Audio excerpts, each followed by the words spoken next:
y'all, it's Amethyst with WTI, and I have a product here that I'm really excited to share with you. This is the Honeybee Gardens Pressed Mineral Powder. This is in the shade Luminous. So I used to live in Florida, so it used to be a perfect skin match for me, but it is a little dark for me now. So if you are a medium, just a little bit below medium with neutral undertones, this is going to be a perfect color for you. So I've actually been using this since I was 13 years old. I've repurchased it many times, and the reason why I was allowed to use it at 13 was because my mom was very comfortable with this brand. The brand has a lot of amazing qualities. It's very transparent about its ingredient list and about the things that it does not include, so you're not going to have to worry too much about putting chemicals or fillers or just things that are just really not good for your skin on your skin while using this. But of course, the ingredients isn't everything about this product. The way that this product works is just incredible. So it is kind of low coverage. I mean, it's just a powder, so you wouldn't expect too much, but the way that this really just blurs out all of my blemishes and dark spots is incredible.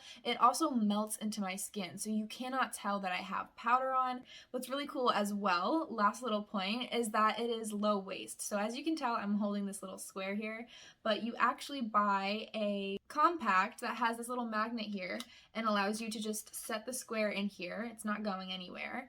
And now you just buy the refills, and I love that. I love that there's low waste here. I highly recommend this product. Anyone who is good with wearing powders on their skin type, I really recommend it, and that is my point of view.